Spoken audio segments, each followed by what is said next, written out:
Hi, welcome to Goodbye Gluten. Today I'm going to be making my family one of their most favorite dishes, Belgian waffles with sausage gravy on top, oh my gosh, and scrambled eggs.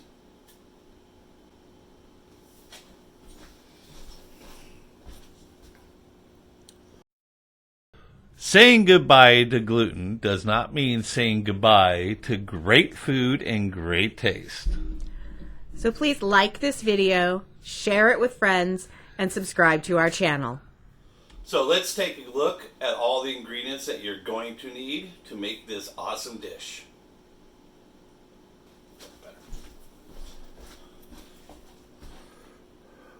Okay, for the waffles, you're going to need this. First, a waffle iron. This is our Oster waffle iron. It's really awesome, really easy to use. Temperature gauge right there. Flip, plug it in. Awesome, really awesome. You're going to need 2 bowls at least. One for your wet, one for your dry. You're going to need 2 eggs. You're going to need 8 tablespoons or half a cup of melted butter. This is Country Crock's plant butter because my wife is dairy free. You can use Country Crock's margarine, or you can use a half cup of vegetable oil, which is really good. Now, the Country Crock margarine is dairy free, but my wife really likes the plant butter. And 2 cups gluten-free flour. This is Bob's Red Mill's 1-to-1 baking flour. It is phenomenal. We use this all the time ever since we discovered it. It's our mainstay, and I buy about a 25-pound bag every month or two, divide it into gallon-sized Ziploc bags, store it down in a little container in the garage or my pantry, and it lasts forever. Okay, so you're going to need 2 cups of buttermilk, which basically we are using Califia. I don't know how to pronounce that at the moment. Califia Farms Oat Barista Blend, which is extremely good milk. I'm not really big on dairy-free milk myself, but this is actually really good. I mean, I can see putting this on cereal not bad at all. Okay, you're going to need 3 teaspoons of baking powder, 1 teaspoon of salt, 1 teaspoon of baking soda. So let's get it going. Okay, this is what you're going to need for your scrambled eggs. Some kind of frying pan. I personally like the square griddle kind. It's easier to scrape. A spatula. You're going to need eggs. Oh my gosh. Scrambled eggs. You need eggs. Okay, a hair bit of milk. Dairy or non-dairy is quite fine. Depends on what you need or what you prefer. A little bit of salt. Dash of pepper. Now, some people, like me, I love Tabasco in my scrambled eggs. Just add it right into the eggs as you're scrambling them up. Throw them in the grill. So let's get some cooking going. Okay, for the sausage gravy, this is what you're going to need. A pot to cook it in. Milk. I'm cooking 2 different batches, 1 dairy, 1 non-dairy. California Farms oat milk is extremely good. I mean, I'm not really big on a lot of the dairy-free milks, but this one I could see putting it on my cereal. I mean, it's pretty good. I used it in coffee one time, and it was just like I didn't even know the difference. Okay, so 1/3 pound ground sausage. We use Jimmy Dean's sausage. We grab some 1-pound packs, chop them into thirds, and then we stick them in bags and freeze them up. Okay, you're going to need about 2 tablespoons of butter. You're going to need about a quarter teaspoon of salt, a quarter teaspoon or a teaspoon of pepper, black or white, or if you want to mix them both. Now, if you want, you can add garlic powder or onion powder to it. I'm going to be adding garlic and onion to mine, but instead of the powder, I'm going to be using my awesome garlic puree, which is so good. Okay. And per batch, you use about 2 to 3 tablespoons of Bob's Red Mill gluten-free flour. It's called 1-to-1. So now with your gravy and your waffles, you're going to kind of want to start them around the same time because they take about 15 minutes to start making. The waffle iron, I'm going to start by plugging this baby in. Now, basically, we already have ours preset. We never change it. I'm going to take this and go nuke it. Okay, we're going to nuke the butter. And make sure you put like a paper towel over the top because butter tends to splatter. I'm going to do this in 30-second increments and get it melted. Out comes the butter. As you see, there's a little bit of oil splatter. Careful, the bowl could be hot. Okay, I'm also going to bake or start my oven. Whoop. And I'm going to drop this basically down to warm.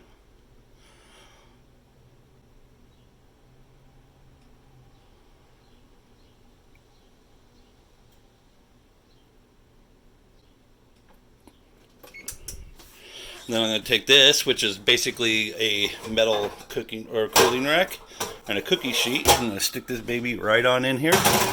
And that is where I'm going to store waffles. Okay, let's get mixing the waffles. So first is first. Oops. I'll need a whisk. Crack my eggs.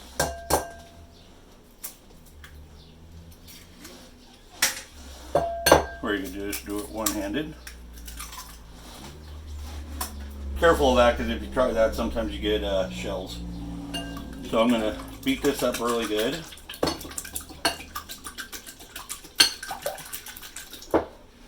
And add my melted butter.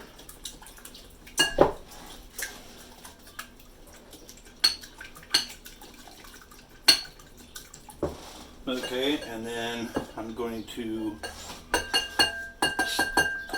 whisk in. You can use for at this point you could just use a normal spoon if you want.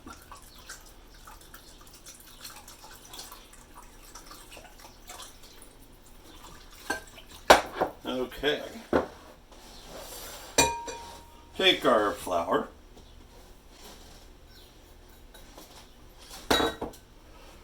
Our salt and baking soda.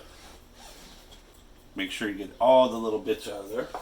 Chemical process is needed. Baking powder, same thing.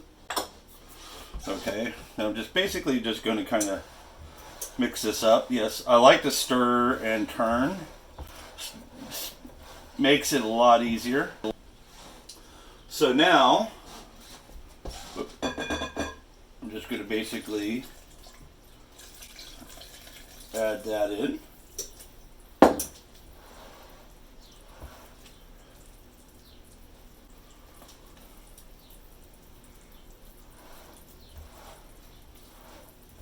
Scraping the sides. And then I like pushing down the big chunks of floating flour so they can start hydrating. And basically this recipe is going to make about 6 to 7 waffles. Now if you have the small waffle irons, that you'll be able to make a lot more. Smush, smush. Get all those big clumps. Now I don't want to break up all the clumps, just the major large ones. Okay, now that is basically good to go. I'm just going to let that sit there and hydrate. As you can see, little bubbles. Remember, you want to start making your waffles before you start making your gravy, so that everything gets done about the same time. Follow the instructions on your waffle maker. This one is one that I actually was given for a Christmas present many years ago. So I'll ladle in about a ladle and a third. Again, follow your manual and then flip it over. Your waffle maker, depending on your waffle maker and the thickness of your batter, will take between 3 to 5 minutes, sometimes a little more, sometimes a little less, but follow your machine's instructions. All right, so we can see it's done. It's golden. It's got a little bit of firmness to it, not too bad. If it has a little bit of softness, that's fine. If you like your waffles softer, that's great. If you like them a little crispy, cook them a few minutes longer. So get this next one going. Here are the So you said about a ladle and a third? Yeah, about. I mean, for this particular machine, you don't want it overflowing, but you want it to be full. And then we have our oven going at one, to keep it warm. And then we'll slide this in here just to keep them warm. And then kind of crisp them. Okay, so we're going to take our meat. Put it right baby in there.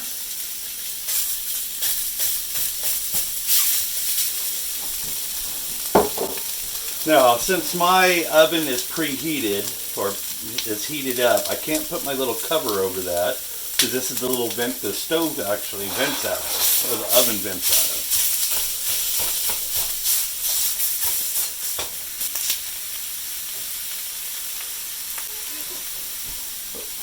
Excuse me. Now, to actually speed up your browning, grab yourself a lid.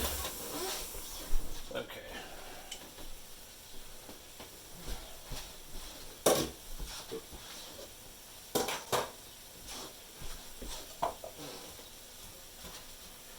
So as you see, you get browning on both sides, all sides. Now you don't want to break this into super small pieces, but you want them kind of chunky. Half cup chunks you don't want. Taking over the gravy part is my awesome wife. Okay. So we're going to pop that heat up. Add. What's the heat at? Put it at about a medium high. I'm going to add about a tablespoon of oil to the small pan of sausage. About a tablespoon and a half to the big pan. What you want is you want some oil, some fat in the bottom to absorb the oil to flour. You're going to coat the flour. You want about a couple tablespoons, give or take, and then pop that in so that you're absorbing all of that oil. And basically you're making a roux. A version of a roux, yes. I'm going to add a little bit more because you want this to look a little dry. And you want to add that. The other thing you want to do is while you're while you're cooking your meat, pull your milk out. You want it to be coming up to room temperature a little bit so that it cooks in faster. You don't want to be just throwing cold milk in here. So we'll let that cook for a few minutes. I'm going to turn the heat up on the other pan and basically repeat the same process. Go. You can see how this is starting to dry and crisp up. I'm going to turn it down a little bit, down to a medium. And now here's a trick. So when I was taught to make gravy, I was told just pour all the milk in. But then you have to wait forever for it to thicken up. So add your milk, again, close to room temperature, pop it in the microwave for a minute. But add your milk a little bit at a time, and you see how it thickens up almost immediately. Then, see, add a little bit more and keep stirring. You won't get any lumps Clumps or bumps. clumps, and it'll thicken faster because it gives time for the milk to heat up and bind with the flour and the fat.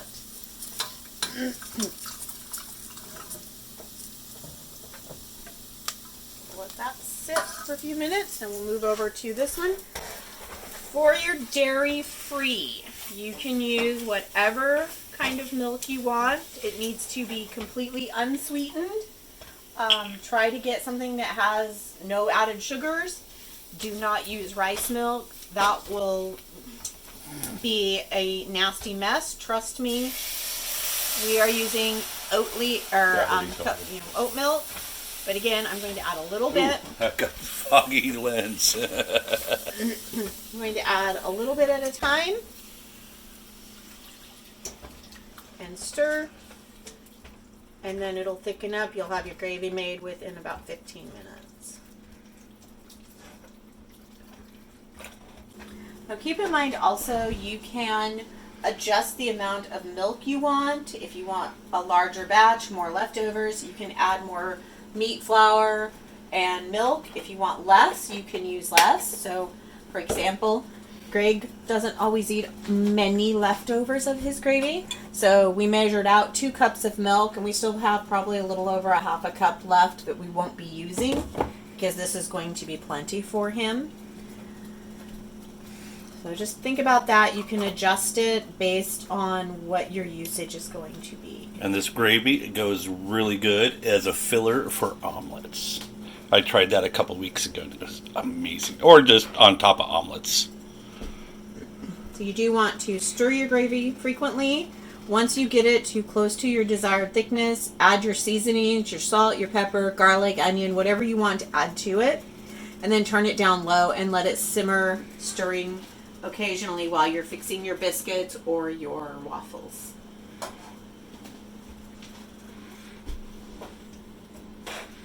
That smells so good. Adding a little bit of salt. So when you add your seasonings? Taste it, see what you need to add. Remember, you can always add more, but we can't take it out. You can see here, Greg's is all thickened up. If you want a really rich, thick gravy and can handle dairy, use half and half or heavy whipping cream. That will give you a very decadent gravy. Your dairy-free milks will not thicken as much, and they might be different colors. So your oat milks, Yeah, like if you notice the different colors. Yeah, your oat milks and your almond milks are going to be have more of that brown nutty color. Soy milk, hemp milk, they tend to be more towards the white, but they're still going to be a little bit darker than your straight up milk. Yeah, and rice milk just looks like glue. Pretty much. And tastes like glue. Okay, so I'm only making enough eggs for me tonight. Because my wife, she's going to basically have a fried hard egg. That's pretty easy to make. You just basically take an egg, crack the yolk, and then let it fry. So, grab your eggs.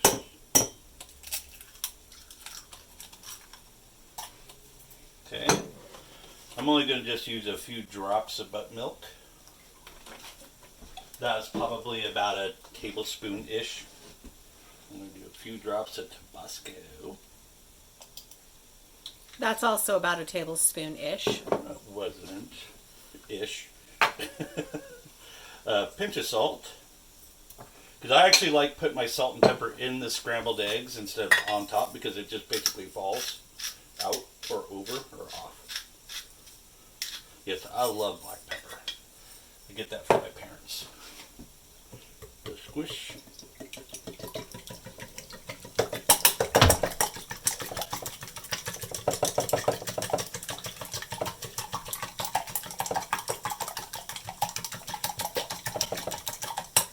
Okay.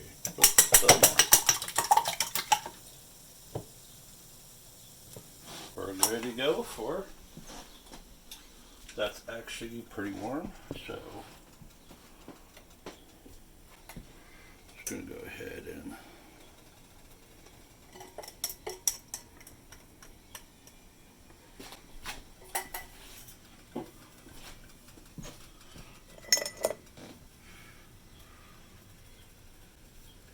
go ahead and just click it off for a second. So I'm gonna do this for my sub part for while she's getting her fried egg ready. Which, this is how she does hers.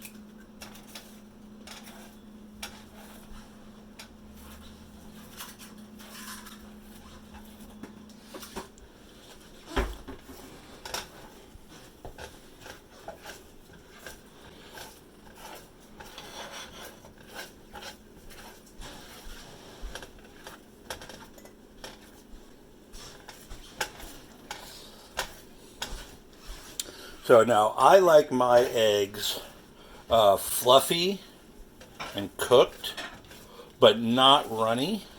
Like my mom likes hers like this, where it's kind of gooey looking, My wife likes her scrambled eggs where there's brown, which me, that's burnt.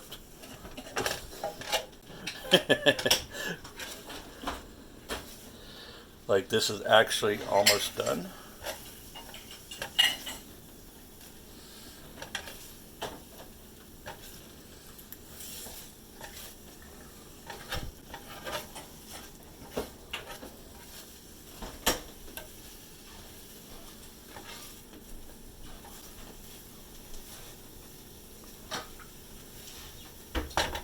Let that set for just a few seconds.